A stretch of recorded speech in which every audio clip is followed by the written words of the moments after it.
आज पढ़ना है राजनीति शास्त्र खंड ब, पाठ संख्या 9।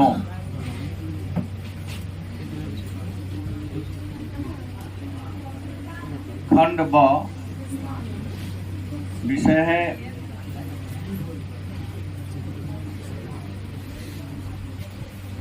राजनीति शास्त्र और पाठ का नाम है भूमंडलीकरण। भूमंडलीकरण को हम वैश्वीकरण भी कहते हैं। इसका अन्य नाम क्या है?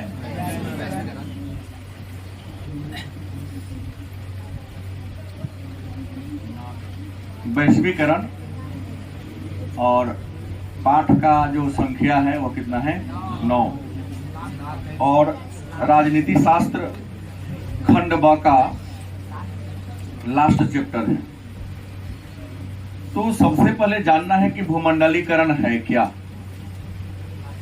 भूमंडलीकरण को जानने से पहले हम ये जाने कि विश्व के सभी देशों में 1980 के दशक के पहले विश्व के सभी देशों में या सभी देशों की सरकार ने अपने अर्थव्यवस्था के विकास के लिए, अपने अर्थव्यवस्था को मजबूत बनाने के लिए अपने व्यापार पर कुछ कोटा निर्धारित कर दिया था। आयात और निर्यात का कोटा निर्धारित कर दिया था। कितनी मात्रा में दूसरे देश की वस्तु हमारे देश में आएगी या हमारे देश की वस्तु दूसरे देश में कितना जाएगी। दूसरी, कुछ विकासशील देशों ने विदेशी कंपनियों के अपने देश में आगमन पर रोक लगा दिया था और संरक्षणवादी नीति को अपना करके अपनी अर्थव्यवस्था को अपने देशवासियों के स्थिति में सुधार लाना चाहता था। आपको बता दें कि 1945 में जब सेकेंड वर्ल्ड वॉर समाप्त होता है तो विश्व में दो विचारधारा बड़ी तीव्र गति से आगे बढ़ती है। एक विचारधारा का नाम होता है पूंजीवाद और दूसरी विचारधारा का नाम होता है साम्यवाद। लेकिन हमने ये कहा है कि पूंजीवाद और साम्यवाद के बीच की एक विचारधारा 1950 के दशक में विश्व के राजनीति में प्रवेश किया। उस विचारधारा का नाम पड़ा मिश्रित। क्या नाम पड़ा? और ये मिश्रित अर्थव्यवस्था के स्वरूप को अपनाने वाले वह देश थे जो दूसरे महायुद्ध के दौरान इंग्लैंड के प्रभुत्व से, इंग्लैंड के प्रभाव से मुक्त हुए थे। अंग्रेजों के शासन प्रणाली के कारण उनकी अर्थव्यवस्था जर्जर हो चुकी थी। उन देशों के मन में यह बात थी कि अगर किसी एक विचारधारा को अपना लिए तो दूसरी विचारधारा हमारी अर्थव्यवस्था का बाइकाट करेगा, विरोध करेगा। और ऐसे भी सोवियत रूस के प्रधानमंत्री स्टालिन ने अपनी विचारधारा को, अपनी साम्यवादी विचारधारा को संपूर्ण विश्व पर फैला रहे थे। यूरोप महादेश के पूर्वी देशों ने या पूर्वी यूरोप के देशों ने उनके साम्यवादी विचारधारा को अपना लिया। यहां तक कि उत्तरी अमेरिका के बगल में क्यूबा जैसे देशों ने भी साम्यवादी विचारधारा को अपना लिया। एशिया महादेश के चीन, उत्तरी वियतनाम, उत्तरी कोरिया जैसे देशों ने भी साम्यवादी विचारधारा को अपना लिया। बात थी भारत जैसे एशिया महादेश के, अगर बहुत सारे देश एशिया में हैं, 44 से 45 देश है एशिया में। इन सभी देशों में अगर प्रभावशाली दो देश का नाम आता है तो भारत और चीन का नाम आता है। तो जहां चीन ने साम्यवादी व्यवस्था को अपना लिया, वहीं भारत न तो साम्यवाद की ओर अपना रुझान दिखा रहा था, न ही पूंजीवाद की ओर अपना ये लगा रहा था। और इसी दरमियान घना के प्रधानमंत्री एन क्रुमाह, जिन्होंने एक शब्द दिया था नव उपनिवेशवाद। उपनिवेशवाद का परिभाषा आप लोग जानते हैं कि जब कोई ताकतवर देश, जब कोई शक्तिशाली देश अपने स्वार्थ में आकर किसी गरीब लेकिन प्राकृतिक संसाधन से परिपूर्ण संपन्न देश पर अपना आधिपत्य जमा लेता है और वहां के संसाधनों को अपने हित के लिए प्रयोग करने शुरू लगता है और वहां के शासन को भी अपने हाथ में ले लेता है, साम्राज्यवाद या उपनिवेशवाद कहते हैं। लेकिन सेकेंड वर्ल्ड वॉर के बाद साम्राज्यवाद का घोर विरोध होने लगा। इस साम्राज्यवाद का एक नया रूप आया कि जब हम शासन अपने हाथ में न ले, वहां के व्यापार को अपने हाथ में न ले, बल्कि वहां के लोगों के दिमाग पर ही अपना राज करें। जैसे वर्तमान समय में हमारे युवा पीढ़ी अपने देश में बनी बनाई वस्तु को श्रेष्ठ नहीं मान रहा है। अगर श्रेष्ठ मान भी रहा है तो कहता बड़ा महंगा है। और चाइनीज सामान भले ही दुकान तक गारंटी होती है, दुकान से निकल जाने के बाद उसकी गारंटी नहीं होती। गलत कि सही? फिर भी उस पर भरोसा दे रहा है क्योंकि सस्ता है। दूसरी बात ये नहीं कहता तुम चाइनीज सामान मत कर दो, भाई उससे हमारा व्यापारिक संबंध है। भारत का सबसे बड़ा व्यापारिक साझेदार भले ही पहले संयुक्त राज्य अमेरिका हुआ करता था, लेकिन आज भारत का सबसे बड़ा व्यापारिक साझेदार देश कौन है? चीन है। तो हम चाइनीज सामान ले, लेकिन जहां से खरीदते हैं वहां से ओरिजिनल बिल ले, क्योंकि व्हाइट गुड्स के पीछे पीछे चोर बाजारी वाला सामान ये बहुत प्रवेश कर रहा है। अगर चोर बाजारी वाला आप सामान लेते हो, बिना बिल के सामान लेते हो, उससे आपको लाभ होगा? नहीं होगा, दुकानदार को केवल लाभ होगा। लेकिन हमारे देश, हमारी सरकार को, भारत की जनता को किसी प्रकार की लाभ नहीं होगी। तो 1980 के दशक में हमने कहा कि साम्यवाद और पूंजीवाद का जो विचारधारा फैल रहा था वह धीरे टूटने लगा। लोगों में, कई देशों की सरकार में एक नई प्रकार की जागृति पैदा होने लगी। सबको लगा कि इस खास विचारधारा को अपनाकर हम अपनी अर्थव्यवस्था को समृद्ध नहीं बना सकते हैं, हमें सभी प्रकार की अर्थव्यवस्था विचारधारा को अपनाना पड़ेगा और अपनी इकोनॉमी को क्लोज करके अपनी जो मुख्य द्वार है जहां से हम विदेश आते जाते हैं, अगर उसको हम बंद कर देते हैं तो हमारा देश और देशवासियों का सर्वांगीण विकास क्या होगा? नहीं होगा। हम जो आयात और निर्यात पर कोटा निर्धारित कर दिए हैं, हमने व्यापार में जो लाइसेंस लेने की नीति शुरू कर दी है, जब तक लाइसेंस लेने की प्रक्रिया रहेगी, देश में न उद्योग का विकास होगा न व्यापार का विकास होगा। क्योंकि किसी कंपनी को खोलने के लिए यदि आप लाइसेंस लेने जाते हो तो लाइसेंस लेने में बहुत परेशानियां होती है। तो 1980 के दशक में अमेरिका में शुरू हुआ था कौन लहर? उदारवादी लहर शुरू हुआ। क्या शुरू हुआ? उदारवाद। और उदारवाद के ही बीच में एक नया शब्द आ गया, क्या? वैश्वीकरण। क्या आ गया? वैश्वीकरण। हमने कहा 20वीं शताब्दी की शुरुआत में या 19वीं शताब्दी के अंतिम चरण में या अंतिम दशक में विश्व में एक नया लहर चला। उस नया लहर का नाम क्या था? उदारवाद। कौन सा लहर आया? उदारवाद। अब उदारवाद है क्या? नहीं। तो उदार का मतलब क्या होता? खुला माइंड का, सामान्य विचारधारा के, किसी का मतलब उदासीन, न विरोध करने वाले हो और ना क्या करने वाले हो, समर्थन करने वाले। जो अर्थव्यवस्था के लिए अच्छा हो, जो विकास के लिए अच्छा हो, उस विचारधारा को क्या करेगा? स्वीकार करेगा।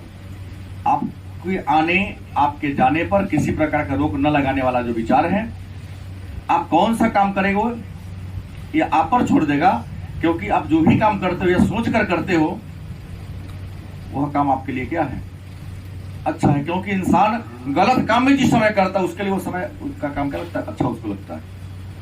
तो यही सोचकर 1980 के दशक में उदारवाद का लहर आया और इस उदारवाद के साथ ही एक नया शब्द आ गया, कौन? भूमंडलीकरण, जिसको हम विश्वव्यापीकरण या वैश्वीकरण कहते हैं। इसका विशेषता क्या रहा? प्रादेशिक पहचान, प्रादेशिक पहचान क्या हो गया? मिट गया। भूमंडलीकरण के बारे में कहा कि इसमें प्रादेशिक पहचान क्या हो गया? मिट गया। राष्ट्रीय पहचान धूमिल हो गई।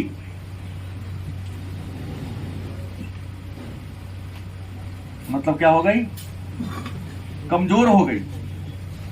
इंटरनेट मतलब सूचना प्रौद्योगिकी के विकास ने मतलब विश्व को किसमें बदल दिया? गांव में बदल दिया। लोगों के बीच दूरी क्या होने लगी? कम होने लगी। लोगों के बीच दूरियां क्या होने लगी? कम होने लगी। लोग अपने घर में बैठे बैठे दुनिया के हर चीजों को बड़ी आसानी से देखने लगा, उपलब्ध कराने लगा,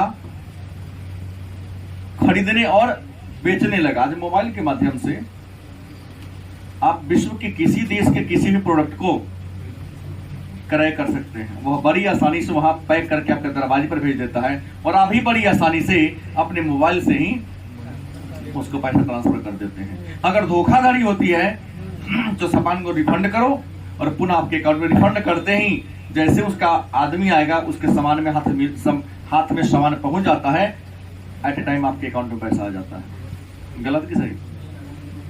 बाकी लोकल मार्केटिंग में हम सामान क्रय करते हैं, पसंद नहीं आया जाते हैं तो कहते नहीं, सामान के बदले आपको सामान लेना पड़ेगा, पैसा रिफंड की कोई बात नहीं करता है।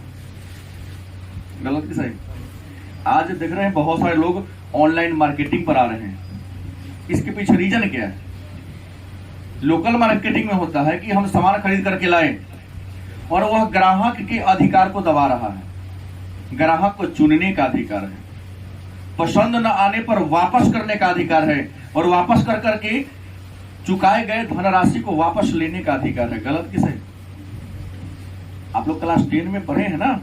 नहीं पढ़े हैं तो किताब के पीछे लिखा रहता है और होम साइंस में इस बात को, गृह विज्ञान में इस बात को पढ़ना है। हालांकि इकोनॉमिक्स में आपको क्लास 10 में पढ़ाया गया होगा। ग्राहक का अधिकार क्या है? क्या जी? चुनने का अधिकार है, पैसा वापस लेने का अधिकार है, वस्तु के बारे में जानने का अधिकार है, पसंद न आने पर वापस करने का अधिकार है, क्षति अगर हो गया उस सामान से तो कंपनी से जुर्माना लेने का भी, क्षतिपूर्ति लेने का भी आपके पास अधिकार है। लेकिन बताइए तो लोकल मार्केटिंग में इसमें से कोई काम होता है क्या? हमको नहीं लगता कोई काम होता है, नहीं। लेकिन जहां आप ऑनलाइन मार्केटिंग करते हो, इस वैश्वीकरण के कारण ऑनलाइन मार्केटिंग करते हो तो ऑनलाइन मार्केटिंग चुनने का, पसंद आ गया सामान लेके पहुंच रहा दरवाजा पर, उसमें कैंसिल कर दो, लेके चल जाएगा वो। इन्होंने तो कैंसिल कर दिया, ऑर्डर कर दिया, 4 दिन रखा, अभी आपके घर तक नहीं पहुंचा है, ये कर दिए कैंसिल। उसका सामान क्या होता है? वापस वहीं से लौट जाता है। हम ले लिए, एक दिन प्रयोग किए, क्या जी? उसका सामान डैमेज नहीं होना चाहिए। देता है कि 15 दिन, 1 महीना, 2 महीना का, कोई बात नहीं है, 7 दिन का, 15 दिन का,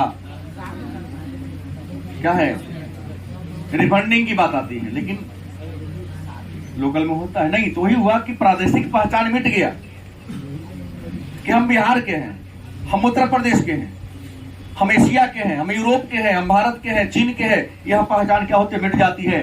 राष्ट्रीयता की पहचान कमजोर हो जाती है और विश्व की सूचना प्रौद्योगिकी के विकास के कारण एक गांव के रूप में बदलने लगा। तो कुछ विद्वान ने इसी को नाम क्या दिया? जब लोगों के बीच दूरियां घट जाए, राष्ट्रीयता की जो पहचान है वो कमजोर होने लगे, प्रादेशिकता की पहचान क्या हो जाए? मिट जाए, संपूर्ण विश्व एक छोटा सा गांव के रूप में बदलने लगे, तो उसी को क्या कहा गया? भूमंडलीकरण। क्या कहा गया? भूमंडलीकरण या वैश्वीकरण नाम दिया गया। इस वैश्वीकरण को एक विद्वान है रॉबर्टसन,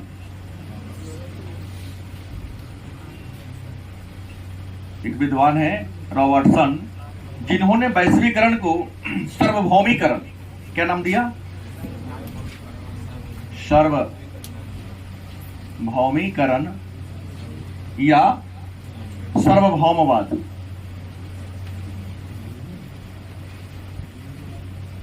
सार्वभौमिकरण और सार्वभौमवाद क्या किया? नाम दिया। इसी सार्वभौमिकरण माने सभी भूमि क्या हो गया? एक हो गया। सर्व माने सभी, भौमिकरण माने भूमि क्या हो गया? एक हो गया। तो ये है भूमंडलीकरण।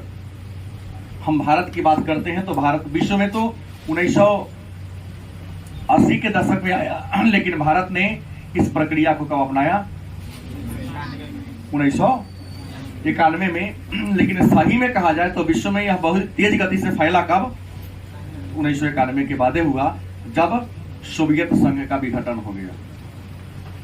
और सोवियत संघ ने भी अपनी अर्थव्यवस्था को तीव्र गति से आगे बढ़ाने के लिए उदारीकरण, वैश्वीकरण और निजीकरण के नीति को अपनाने पर मजबूर हो गया। आज चीन भी इतना आगे इसलिए बढ़ गया कि चीन भी 1980 के बाद इस साम्यवादी का ढोल पीटना क्या कर दिया? बंद कर दिया। समाजवादी अर्थव्यवस्था रहा, लेकिन साम्यवादी विचारधारा को ढोल पीटना बंद कर दिया और निजीकरण के लहर में, उदारीकरण के लहर में वह भी क्या हो गया? कूद पड़ा।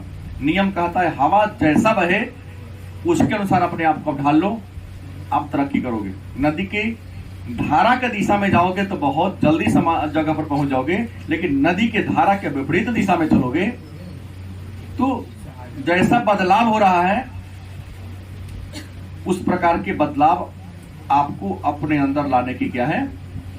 जरूरत है। जैसे छोटा सा उदाहरण मैं आपको दे रहा हूं, आप सबके हाथ में मोबाइल है या नहीं है? हाँ, जेब में है। मेरे कहना हाथ में नहीं है, जेब में है, या जेब में भी नहीं है तो आपके घर पर है, सबके घर पर है। तो हर 2 महीना, 4 महीना, 1 महीना या 1 साल के बाद मोबाइल में एक मैसेज आता है सॉफ्टवेयर को अपग्रेड करने का। अगर सॉफ्टवेयर को अपडेट करते हैं, लेकिन मैक्सिमम में आता है, ठीक है, कुछ भी आता है ना, तो सब लोग आगे बढ़ते भी कहाँ हैं? आपने कहा कि सब आग में नहीं आता है, तो सब आगे बढ़ते भी कहाँ हैं? गलत नहीं बोल रहा हूं। जो समझ लिया कि हमको अब अपडेट करने के लिए कह रहा है, मुझे अपडेट होनी चाहिए, तो जो अपने आप को अपडेट कर लेता आगे बढ़ जाता। जो अपडेट नहीं करता है, आपको बहुत बड़े विद्वान, मैंने चार्ल्स डार्विन, लैमार्क, इन लोगों के सिद्धांत को भी पढ़ाया था। चार्ल्स डार्विन ने क्या कहा था? प्राकृतिक वर्णवाद का सिद्धांत दिया था। चार्ल्स डार्विन जो जैव विज्ञान शास्त्री थे, जिन्होंने प्राकृतिक वर्णवाद का सिद्धांत दिया था, उन्होंने कहा था कि पर्यावरण में यदि जीवित रहना है तो पर्यावरण के में जो चेंजिंग हो रहा है, जो बदलाव हो रहा है, उस बदलाव के अनुसार अपने आप को क्या करना होगा? बदलना होगा, चेंज करना होगा। यदि आप नहीं बदलते हो तो आपका अंत हो जाएगा। और यही तो हुआ कि आज से हजारों साल पहले, करोड़ों वर्ष पहले धरती पर कई सारे जीव थे, जीवों की कई प्रजातियां थी, लेकिन जो प्रजाति बदलते परिवेश के अनुसार अपने आप को बदल लिया, उसका अस्तित्व बचा हुआ है, उस जीव का अस्तित्व बचा हुआ है। और जो नहीं बदला, उस पेड़ का भी, उस झाड़ी का भी, उस जीव का भी अस्तित्व क्या हो गया है? मानव तो सबसे बुद्धिमान है। जब जब अपडेट होता है, अपने आप को अपडेट कर लेता है, जिंदा है। मानव ही अपडेट करना छोड़ दे, मानव का अस्तित्व क्या हो जाएगा? मिट जाएगा। जैसे छोटा सा उदाहरण, हम कुछ लोग हमारे समाज में हैं जिन्हें कुत्ता पालने का बड़ी शौक है, और व्हाइट वाला एक कुत्ता होता है, एल्सेशियन डॉग या कुछ उसको कहा जाता है, वो ठंडा प्रदेश का है। देखते हैं मॉर्निंग में कुछ लोग उस कुत्ता को लेकर मॉर्निंग वॉक करता है। काश अपने छोटे बच्चों या अपने मम्मी पापा को लेकर मॉर्निंग वॉक करता तो कल्याण होता, कुत्ता को लेकर मॉर्निंग वॉक करता। गरीब को कुछ नहीं खिलाएगा, कुत्ता को खिलाएगा गुड डे बिस्कुट, कहेगा गरीब तो बड़ा खराब लोग होता है, ये कोनो बात नहीं होगा।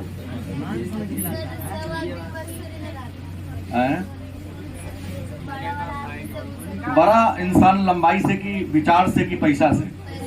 पैसा से। विचार से बड़ा नहीं है वो, विचार से तो नीचे है। हाँ पैसा से बड़ा है, गाड़ी पर चढ़ने लगता कि बड़ा इंसान होगा, लेकिन विचार से रियल में नीचा है।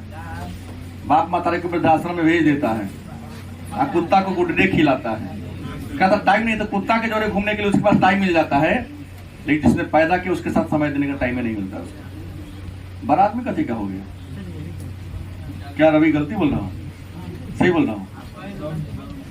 तो मैंने प्रश्न किया 1991 में इंडिया में यह लहर आई, तो मन में एक प्रश्न होगा कि भूमंडलीकरण के पक्ष कितने हैं, आयाम कितने हैं? अगर बात करें भूमंडलीकरण के पक्ष, जिसे हम आयाम भी कहते हैं, तो भूमंडलीकरण के 3 गो पक्ष या 3 गो आयाम है। पहला है सामाजिक और सांस्कृतिक आयाम,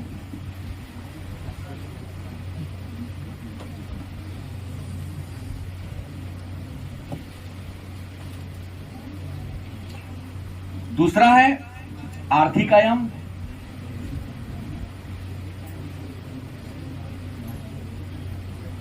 और तीसरा है राजनीतिक आयाम।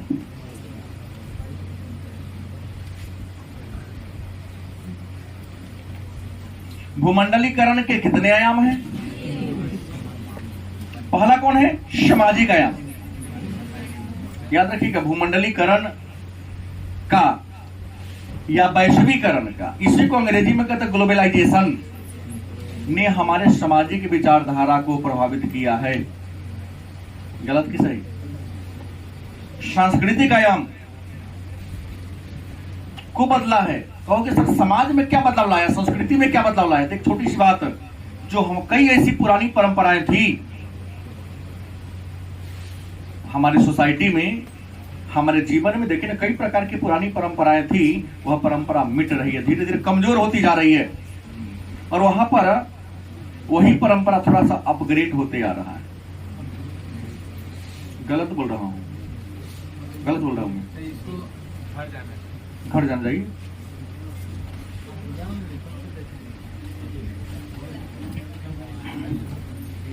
तो हमने प्रश्न किया आपसे, खुश रहिए, कि हमारे समाज की कुछ ऐसी परंपराएं थी जो कमजोर होती जा रही हैं। हम बता रहा हूं छोटी सी, क्योंकि हम भारत राज्य के बिहार के एक छोटे से बड़ी ही पिछड़े जिला में रहने वाले लोग हम लोग हैं। नेपाल के सीमावर्ती है, नेपाल और पिछड़ा हुआ है, तो हमारा जिला भी थोड़ा छोटा है, तो प्रभाव पड़वे करेगा। हम पिछड़े हैं, चलिए हम पिछड़े हैं, कोई बात नहीं। तो प्रश्न ये है कि यहां क्या देख रहे हैं आप लोग? हम तो कुछ साल पहले देखते थे, किसी को तबीयत खराब हो गया, स्वास्थ्य खराब हो गया, मन्नत मान दिए कि हे महारानी माता, हमार बउआ स्वस्थ हो जाएगा तो 2 खस्सी का जोड़ा खस्सी चलेगा। शिक्षा का भाव था। मैं देख रहा हूं आज से 10 साल पहले की बात, 2000 ईस्वी से पहले की बात को देख रहा हूं, और 2000 के बाद का कंडीशन में देख रहा हूं। धीरे धीरे संख्या घटी है। परमात्मा कभी जीव की बलि लेकर दूसरे जीव के भलाई की कल्पना नहीं करता। नहीं, ये तो सीधी सी बात है। सर्वे भवन्तु सुखिनः सर्वे सन्तु निरामया। बदलाव हुआ है कि नहीं हुआ है? पूजा पाठ करने के तौर तरीका में भी, अब पहले तक की छठ पूजा ही होती थी, नहीं हमको तो नदी के किनारे, पोखर के किनारे जाना होगा। अब जहां नहीं है, लोग अपने दरवाजे पर, अब हुआ कि दूर नहीं है तो आगे प्लास्टिक वाला टब आके उसी में पानी डालकर पूजा पाठ कर लेते हैं। तो क्या बदलाव आ रहा है कि नहीं आ रहा है? ये भूमंडलीकरण का प्रभाव है। लोग इस विचारधारा को स्वीकार कर रहे हैं रविदास जी का कि मन चंगा तो कठौती में गंगा। मन पवित्र हो तो परमात्मा तुम्हारे सामने प्रकट है। अब मन में कुछ गड़बड़ी है तो मंदिर में जाते हैं, और तो बोलते हैं कि मंदिर में जाने वाले 90% लोग पूजा करने नहीं जाते हैं, अपने ड्रेस को दिखाने जाते हैं, और देखने और दिखाने की परंपरा होती है कि हमसे बढ़िया कोई ड्रेस तो नहीं पहनना है। हम जिस मॉडल का चप्पल पहन के आए हैं, क्या उस मॉडल का चप्पल जिस समय भीड़ होगा उस समय जाएगा? क्या हमारे शिव मंदिर में सोमवार को ही होते हैं, मंगल को नहीं होते, बुधवार को नहीं होते हैं? अब भक्त बनते तो श्रावण में ही बनते हो, और सोमवार के बनते मंगल को क्यों नहीं बनते?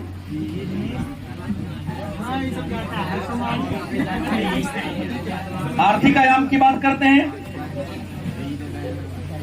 हम आर्थिक आयाम की बात करते तो आर्थिक क्षेत्र में बदलाव आ गया है।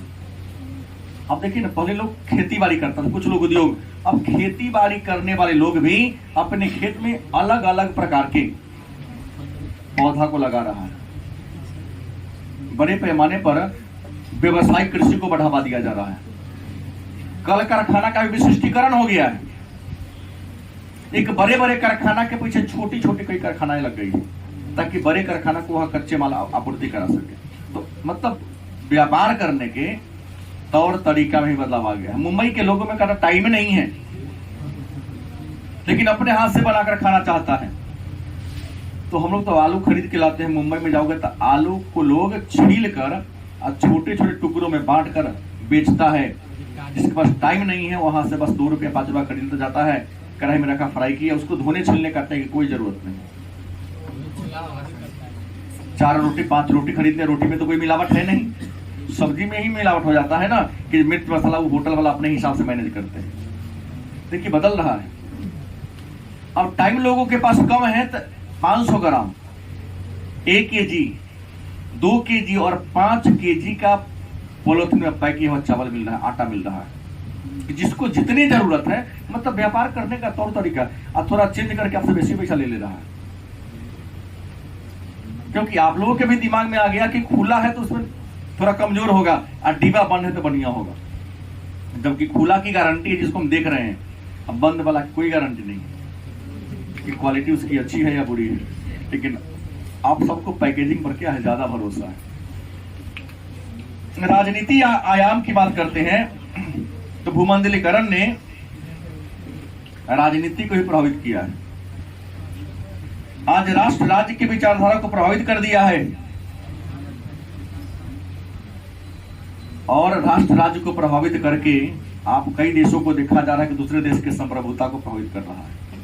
इसमें सबसे आगे तो अमेरिका है, सबसे आगे चीन जा रहा है, और अभी तो रसिया तो सबसे आगे डंका पीट के आ ही रहा है। यूक्रेन की संप्रभुता को क्षति पहुंचाकर यूक्रेन को अपने मिलाने की उसकी रणनीति, बाकी कुछ नहीं है। वो आज जेलेंस्की कह दे कि चलो मैं आपका अंग बन गया, आपके सारे शर्तों को मानने का, तो बिहार अभी का भी युद्ध रुक जाएगा।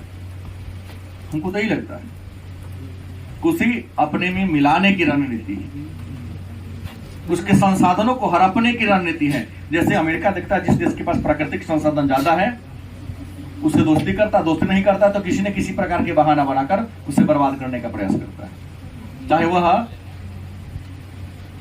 अफगानिस्तान में तालिबान का बहाना हो 1996 में, चाहे 2003 में बहाना तो 1990 से ही चल रहा था, इराक में सद्दाम हुसैन का बहाना हो। लेकिन ये बहाना कुछ नहीं, वहां के प्राकृतिक संसाधनों पर अपना दबदबा जमाने का ये किए हैं, पेट्रोलियम पर। क्योंकि आने वाले दिनों में तरल पदार्थों के लिए युद्ध होगा, केवल दुनिया से पेट्रोलियम घट जाएगा, गाड़ी सबके पास होगा, ईंधन नहीं होगा, पीने के लिए पानी किसी के पास नहीं होगा, लेकिन प्यास सबको होगा। इसके लिए वार होने वाला है, क्योंकि जल धीरे धीरे, पेट्रोलियम धीरे धीरे क्यों घट रहे हैं। ये 3 आयाम है, 3 पक्ष हैं। अब है मार्शल मैकलुहान ने कहा था कि हम आज विश्व गांव, विश्व नागरिकता और विश्व शासन की ओर चल रहे हैं। आने वाले दिन में एक ऐसा आ जाएगा कि संपूर्ण विश्व का राजा एक ही हो जाएगा, हो न सो कहीं, जैसे व्यवस्थाएं चल रही। हर देश में एक शासक होगा, लेकिन संपूर्ण विश्व का एक अलग राजा बनेगा, जिसके अनुसार संपूर्ण विश्व का गाइडलाइन होगा। शायद ऐसी कल्पना की जा रही है, भले ही ना हो। अब सवाल है, ये जो भूमंडलीकरण हमने पढ़ा है,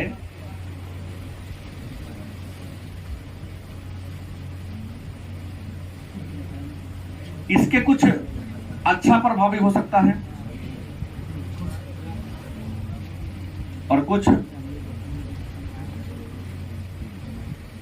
बुरा प्रभाव भी हो सकता है। हर चीज, क्या जी, हर चीज में अच्छाई और बुराई दोनों होती है। तो प्रश्न भूमंडलीकरण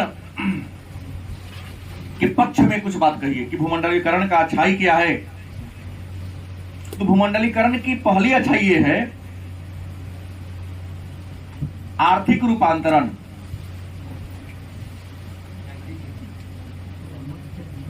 का तीव्र होना, आर्थिक रूपांतरण बड़ी तीव्र गति से हो रहा है। कहने का तात्पर्य, मैं देखा हूं 1990 के दशक में, 1990 के बाद थोड़ा सा होशियार हो चुके थे हम, 80 के दशक में जन्मे हैं। गरीबी इतनी थी हमारे समाज में, आपको बता दें हमारे समाज में गरीबी इतनी थी कि कुछ लोग जब जाते थे अपने रिश्तेदार के यहाँ तो जूता को अपने हाथ में टांग लिया करते थे, और जूता को अपने हाथ नहीं, पैर में नहीं, हाथ में लगा लेते थे। कुर्ता को कंधा पर और धोती को कंधा पर रख लेते थे, गमछा पहन कर निकले। जब अपने रिश्तेदार के घर के पास पहुंचे तो किसी नदी पोखर में जाकर, अगर कुआं है तो कुआं, जो कि हैंडपंप तो था नहीं, अपने पूरा फ्रेश किया, कुर्ता पैजामा पहन करके उसके यहाँ चला गया।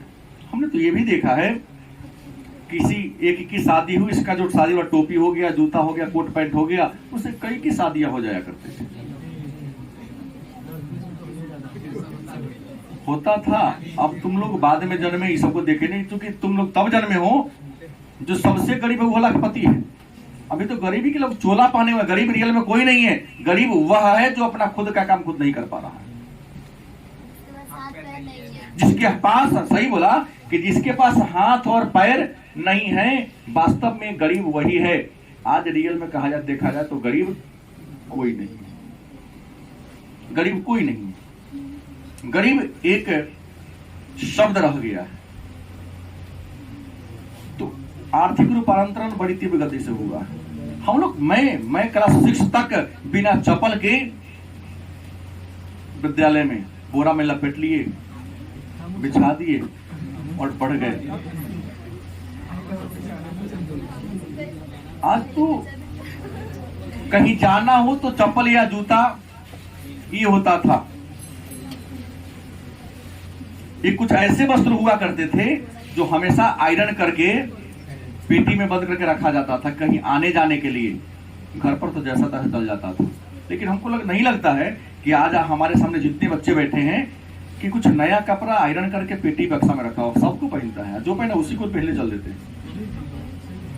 शायद एक आध को लेकर पर नियम लागू नहीं होगा, लेकिन अधिकांश बच्चों पर मेरा ही नियम लागू होगा कि जो पहने वही पहने चले, क्योंकि सब तो नहीं है, सब तो अच्छा ही है, बुरा कोई है नहीं।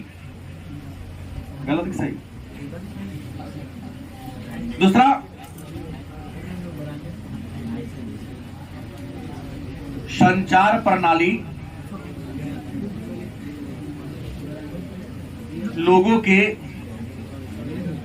जीवन शैली को बदला है।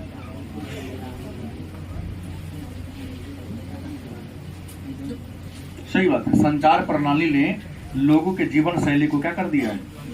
बदल दिया। जीने के तौर तरीका, बोलने के तौर तरीका, खाने पीने के तौर तरीका को बदल दिया। बात समझ गए? 1997 या 98 में पहली बार मैं दिल्ली गया था किसी को छोड़ने। मैट्रिक पास हुए थे तो आके छुट्टी है, बैठे चलो दिल्ली पहुंचा दो हमको। हाँ, साइकिल से गए थे। तुम्हारे यहाँ सब 97 में साइकिल से जाते थे। वहां गए तो लोगों के खाने को तौर तरीके को देखा तो मुझे बड़ी अटपटा लगा। लड़कियां, महिलाएं भी साइकिल, मोटरसाइकिल चलाया करती थी। ये जो चारा जैसा होता है चौमिन, कहा कि खाओगे? क्या वही खाने का चीज है? कहीं फ्राई ना तो उसी को कर दिया रख। लोग खड़े खड़े खा रहे थे। कहीं तो गाँव में बैठ के खाने वाले लोग थे। बड़ा बुरा लगा। भूखे के 2 दिन चल के आ गए। ना दे रहे ना खाए। पहली बार जब एक पार्टी में गए जहाँ बफर नहीं होता है कि खड़े खड़े भीख मांगते हुए खाना है, पेट नहीं भरा, क्योंकि खा लिए घट गया तो लाइए ना थोड़ा सा एक और पूरी दे दी, एक चावल दे दीजिए, खराब लगा। लेकिन अब खराब नहीं लगता है क्योंकि सब उसी विचारधारा में ढल गया। तो भाई जीवन पर संचार में लोगों के जीवन, लोगों ने देखा, टेलीविजन में देखा, उस टेलीविजन वाला बात को अपने जीवन में ढाल रहा है। गलत कि सही? कल एक शादी में गए, वहां देखे बहुत सा बड़ा सा ये ऊपर फिल्मों में तो शादी होती है, हीरो हीरोइन का तो होता है कि बना दिया, खोल दिया, इसमें से निकाल दिया, यहाँ से मान लगे वहां अपने जा रही है, रथ पर चल रहा है। अब यहाँ क्या, यहाँ भी ऊपर से फूल का वर्षा करा है, बांध देता है, फोड़ देता है, पंखा चल रहा है, फूल का वर्षा हो गया। अब लड़का उधर बैठा दिया, जब चैन वाला गाड़ी के लकड़ी चीर वाला लेना नचा रहा है, वो बन जा रही है। तो जो देखते हैं वही अपने जीवन में ढालने का प्रयास करते हैं। चलो ये होगा, थोड़ा देखने में अच्छा लगेगा, तो जीवन शैली बदला नहीं, दूरियां मिटती जा रही है। सही बात है, दूरी क्या हो रहा है? दो देशों के बीच दूरी घट रही है, नए नए आंदोलन हो रहा है, नए नए, हाँ हो रहा है, आज नए नए आंदोलन हो रहा है जिसको हम सामाजिक आंदोलन की श्रेणी में रखते हैं। अगर पर्यावरण को, मानव जीवन को क्षति पहुंचाने का काम करता है तो आंदोलन हो रहा है। आज विश्व राज्य और विश्व नागरिकता की दर्जा, भारत में विश्व के 16 देशों को दोहरी नागरिकता का दर्जा दिया है। गलत से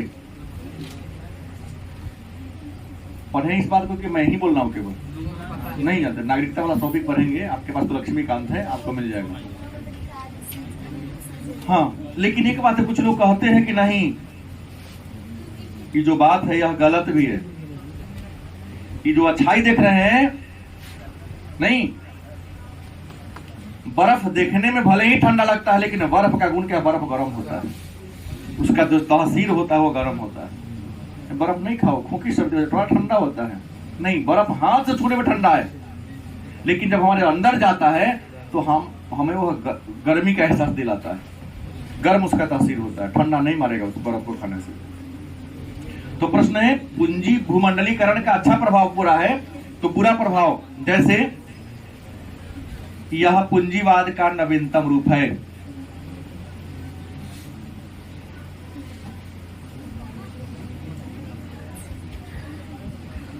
गलत कि सही? कि पहले ब्रिटेन के पास रुपया था, पूंजी था, तब जाकर के विश्व के देशों को गुलाम बनाया। और आज भूमंडलीकरण के नाम पर विश्व की जो भी बहुराष्ट्रीय कंपनियां हैं वो पिछड़े देशों में, गरीब देशों में जाकर अपने अपने कंपनी लगाती है, कंपनी लगा के वहां के लोगों को रोजगार देती है। अब देखिए ना, बीसीए किया हुआ है, एमसीए किया हुआ है, इंजीनियरिंग किया हुआ है, 10,000 12,000 का महीना पर काम करने को मजबूर है। गलत नहीं बोल रहा हूं। अमेरिका में, विश्व के विकसित देशों में लेबर भी कम से कम हमको लगता है कि $10,000 से कम महीना नहीं लेता होगा। हाँ, महीना का नहीं, कम नहीं लेता होगा। यहाँ तो $3 $2 के रोज पर काम करने को तैयार है। और भी कहता है कि यहाँ 15,000 की नौकरी पर 5 लाख रुपया घुस दे देता है लोग। तो हमको लगा दीजिए, हम जो होगा सेवा आपको देंगे। प्राइवेट में भी लोग दे रहा है, अगर बढ़िया ये है तो सुनने में आता है। नोम चोम्स्की ने कहा कि नहीं, यह पूंजीवाद का ही नया रूप है और एक समय आएगा कि जब पूरे विश्व को कुछ पूंजीवादी देश अपना क्या बना लेगा, गुलाम बना लेगा। आज तो बना, देखो ना, इंडिया में सोचो ना, आज हमको तो लगता है कि एयरटेल कंपनी और जियो कंपनी का सब गुलामी हो चुका है।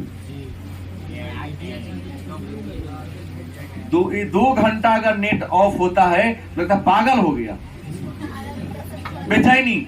जैसे शराबी को समय पर शराब न तो अपने आप को नोचने चिढ़ने लगता है, वैसे ही हमारे नौजवान है, पागल हो जाता है, गुलाम है। सारे नौजवान गुलाम हो चुका है भाई, नशा है। नहीं, तुम नशा कोई नाम कह दिए क्या?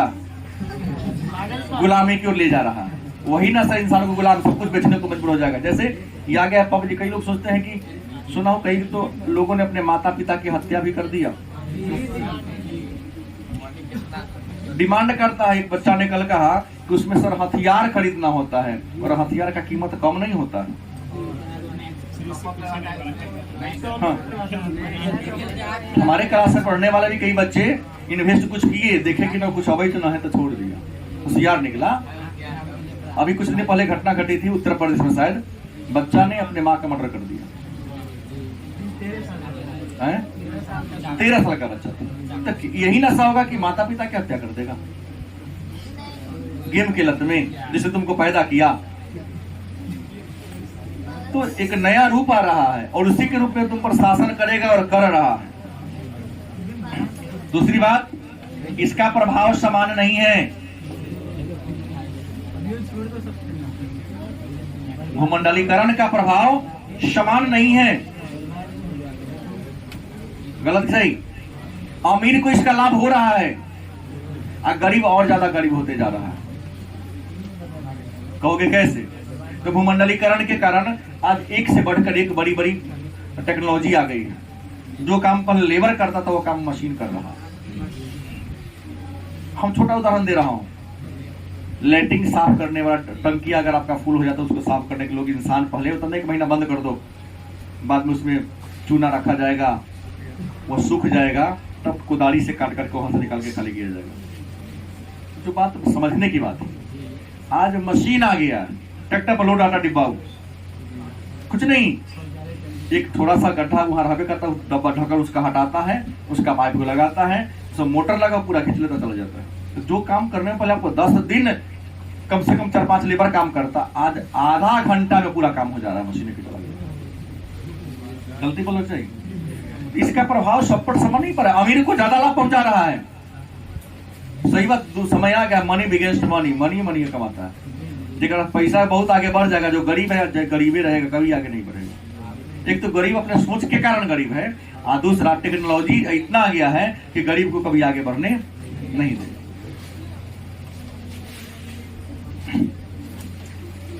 तीसरा हानि क्या है? राष्ट्र राज्य पर प्रहार किया है। क्या आप अपनी राष्ट्रीयता की पहचान दिखाना चाह रहे हैं? आपकी राष्ट्रीयता को मिटा रहा है। आपकी जो विशिष्ट पहचान है उस विशिष्ट पहचान को क्या कर रहा है? मिटा रहा है। हमको तो पता ही नहीं चलता है। कई बार धोखा खा गए कि नर है कि नारी है पता नहीं चलता। लमहर बाल लइको है जो देखते हैं कि चोटी बांध के चलता है, कान में नाक में, हमको नाके छोड़ दिया है ना तो कानून सब में लगाना शुरू कर दिया। मैं किसी पर व्यक्तिगत रूप से कमेंट नहीं कर रहा हूं, मैं सार्वजनिक बोल रहा हूं। पुरुष का जो अपनी खास पसंद मिटा रहे हैं, लड़कियां लड़कों के ड्रेस में, लड़कियों के वेशभूषा में सब्जी आ गया, लड़का लड़की की ओर जाते जा रहा है। तो राष्ट्र जैसे राष्ट्र राज्य अपना पहचान कमा रहा है, हमको लगता है इंसान का यह भी रूप अपना खत्म हो रहा है।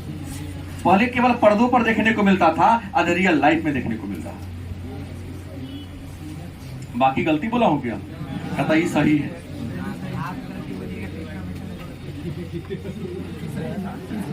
तीसरा बुराई ये है कि जरूरी नहीं है कि आगे बढ़ने के लिए किसी का अनुकरण किया जाए, बिना अनुकरण किए भी आप आगे बढ़ सकते हो।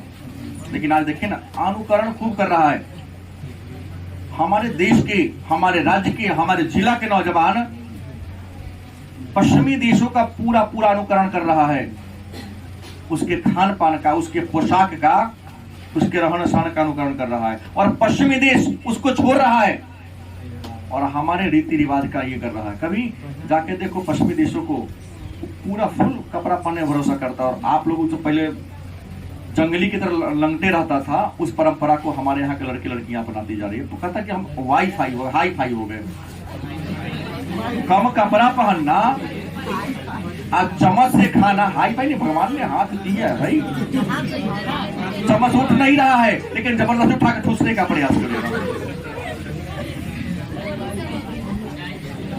हम गए थे, नहीं बोले हम कुछ बात करो कि दिया खाने के लिए, चम्मच धरा दिया, लकड़ी धरा खाने के लिए, देखिए सब लकड़ी से खा रहा, गिर रहा, तू को मुंह में जा रहा बच्चा की तरह। बड़ा होटल था, हमने देखा कि हमसे चलने वाला है नहीं, हाथ उठा खाने लगे, सब हमारा मुंह पर तकने लगा कि गवार है ये। लेकिन 10 मिनट के बाद हमने क्या देखा कि मेरे ही चीज को सबने नुकड़ के सब वो हाथे से खाने लगा। हम नहीं उठता था, चाउमीन दिया, अब ऐसे 2 से उठाया, ऐसे कर रहा है, कोनो खाने, लकड़ी से खाने का चीज है। 10 उठाया, 8 गिरा, 2 को मुंह में गया। ये खाने आए हैं कि तमाशा करने हैं? हमने कहा लकड़ी भाई छोड़, न चलने वाला है, हाथ दिया है परमात्मा ने, उसे लगे खाने। पहले तो कुछ लोग देखा गलत नजर से कि गवार होगा ये, कुछ देर के बाद देखा कि सब हम जैसे कर रहे थे वैसा ही करने लगा, हाथ से भी खाने लगा। मतलब उसको भी खाने आ नहीं रहा था, लेकिन अपने आप को दिखाने के लिए कि हम भी स्टैंडर्ड है। नहीं, रोटी भी चम्मच से खाते हैं। हाँ, ऐसे ऐसे लोग हैं कि स्टैंडर्ड दिखाने के लिए रोटी भी चम्मच से तोड़ के खाता है, हाथ से खाना शुरू कर दिया। तो हमने ये बात हो रही है, देखिएगा भूमंडलीकरण का और निगेटिव प्रभाव है। अमीर और अधिक अमीर होते जा रहा है और गरीब और ज्यादा गरीब हो रहा है। जैसे कोरोना काल में देखिए ना, जो करोड़पति था पति बन गया, आज जिसके पास कुछ नहीं था सब जमीन जाता बेच के खा रहा है, रोजगार छिन गई। तो सही बोल रहा हूँ, गलत नहीं बोल रहा हूँ? गरीबी और अमीरी का खाई क्या हो गया है, बढ़ गया। और गरीब देश अमीर देश को कम मूल्य पर अपनी सेवा दे रहा है, और आज इसी कारण विश्व का सबसे बड़ा सेवा प्रदाता देश अपना इंडिया हो गया है। गलत की सही? तो ये भूमंडलीकरण का निगेटिव प्रभाव है। और यही भूमंडलीकरण का कुछ जो लोग हैं विश्व के, जो इसका विरोध कर रहे हैं, जैसे नोम चोम्स्की, इन्होंने इसे साम्राज्यवाद का नया रूप कह दिया, और नोम चोम्स्की इसके कट्टर विरोधी हैं। हालांकि हमारे मनमोहन सिंह विरोधी नहीं है, इन्होंने कहा कि समय के अनुसार बदलाव करना पड़ेगा, लेकिन मनमोहन सिंह कहा कि करना पड़ेगा कांग्रेस का नेता होकर। राहुल जी का देना ना, हमें निजीकरण को नहीं आने देंगे।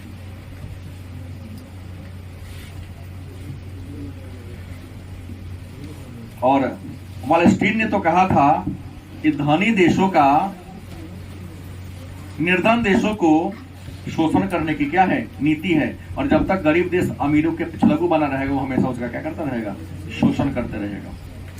और नोम चोम्स्की ने आगे लिखा कि अमेरिका का ही षड्यंत्र है, जो उदारीकरण, वैश्वीकरण, निजीकरण है, किसका षड्यंत्र है, अमेरिका का षड्यंत्र है। और अमेरिका क्या करेगा, इसी षड्यंत्र को रचकर हमको गुलाम बना देगा।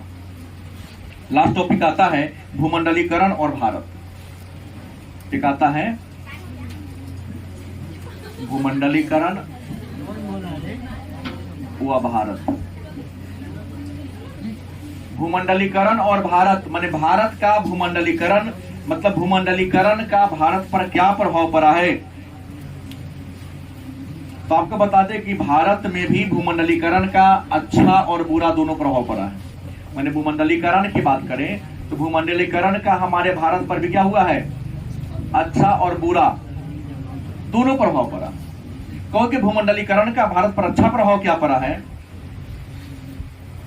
तो ये प्रभाव पड़ा है कि हमारे देश टेक्नोलॉजिकल रूप से अपग्रेड हुआ है। गलत की सही? हमारे देश में भी इस भूमंडलीकरण के कारण नया नया टेक्नोलॉजी आ गया है, मतलब टेक्नोलॉजी के रूप में हम अब सक्षम होते जा रहे हैं। दूसरा अच्छा प्रभाव कि विदेशी कंपनियां हमारे देश में आ रही है और अपना मुद्रा लगा रही है, पैसा लगा रही है, तो हम बड़ी तेज गति से क्या हो रहे हैं, आगे बढ़ रहे हैं। बहुराष्ट्रीय कंपनियां इंडिया में आके अपना कारखाना खोल रही है। भारत के लोगों को क्या मिल रहा है, रोजगार मिल रहा है, कम समय में उत्पादन ज्यादा बढ़ रहा है, लोकतांत्रिक व्यवस्था प्रबल हो रहा है। लेकिन एक बात है, आलोचक कहते कि नहीं, ये तो ठीक बात है, आप अपग्रेड कर रहे हैं, रोजगार बढ़ रहा है, विदेशी पूंजी आ रही है, लेकिन आलोचक कहते हैं कि इसका इंडिया पर नेगेटिव प्रभाव पड़ेगा। इंडिया गुलामी की ओर बढ़ रहा है। किधर बढ़ रहा है, मतलब पूंजीवाद का आने वाले दिनों में हम लोग क्या बन जाएंगे, गुलाम बन जाएंगे। उसके हम चंगुल में फंसते जा रहे हैं, और एक दिन ऐसा फंसेंगे जैसे श्रीलंका के ना दिवालिया हो गया। गलत बोल रहा हूं? मतलब इंडिया भी ऐसा ही हो जाएगा। दूसरी बात भारत में एक दिन आर्थिक मंदी, आर्थिक संकट में के दशा में फंस जाएगा। क्योंकि जब बहुराष्ट्रीय कंपनी आएगी, अपना कारोबार लगाएगी, अपने सामान को बेचेगी, तो जो मुनाफा कमाएगी उसका 2% 3% भी तो लेके जाएगी। तो प्रतिवर्ष अगर उतना रुपया हमारे देश से जब जाएगा तो हमारे मुद्रा भंडार में क्या आएगी? कमी आएगी। तीसरी, ये बहुराष्ट्रीय कंपनी आया है, आज जाके देखिए इंडिया में लगभग बहुत सारे स्मॉल स्केल इंडस्ट्रीज मतलब छोटे छोटे कारखाना खत्म हो गया है। पहले गांव में बड़े पैमाने पर टोकरी, छैटा, लोहार लोग टूटी फूटी लकड़ी को मछिया बना लेता था। आज कोई नहीं बना रहा है, क्योंकि प्लास्टिक का मछिया बिक रहा है उससे कम दाम में। और डगरा जो होता था बांस का, वो भी प्लास्टिक का डगरा मिल रहा है, सब्जी आ रहा है। तो क्या है, छोटे मोटे रोजगार नष्ट होते जा रहे हैं। और जब छोटे मोटे रोजगार नष्ट होगा तो गांव में बेरोजगारी की आलम फैल जाएगी। आज लोगों को रोजगार कम हो रहा है, क्योंकि पहले अगर मिट्टी भरना हो, सड़क ही भरना हो, तो कुदाली से मिट्टी को काट कर सड़क को भरा जाता था। एक जेसीबी आ गया है, जो एक जेसीबी ने कम से कम 99 लेबर के रोजगार को क्या कर दिया है? नष्ट कर दिया। तो भले ही चमक धमक में आपको अच्छा लग रहा है, बड़ी जल्दी से काम हो जा रहा है, लेकिन गांव में नजर दौड़ा के देखिए कि अमीरी और गरीबी का खाई बढ़ रहा है और बेरोजगारी बहुत तेज गति से बढ़ रही है। और इस बेरोजगारी का बढ़ने का ही प्रभाव है कि हमारे समाज में चोरी, डकैती, हत्या, बलात्कार जैसी घटनाएं दिन प्रतिदिन घटती नहीं, बढ़ती नजर आ रही है। कल तो हम जा रहे थे यहाँ से, तो कैशियर पैसा बांट रहा था, कैसे थोड़ा पीछे में हाथ घुसा के बंडल निकल लिया, ग्राहक के साथ निकल। देखिए बहुत ज्यादा भीड़ थी पुरवड़ा सेंट्रल बैंक के सामने। होगा कि कैशियर से पैसा दिन में ही 11:30 बजे पकड़ा गया वो। तो क्या है, कहीं ना कहीं कुछ समस्या रही तो ये कर रहा होगा। तो ये रहा आपका भूमंडलीकरण और उसका प्रभाव।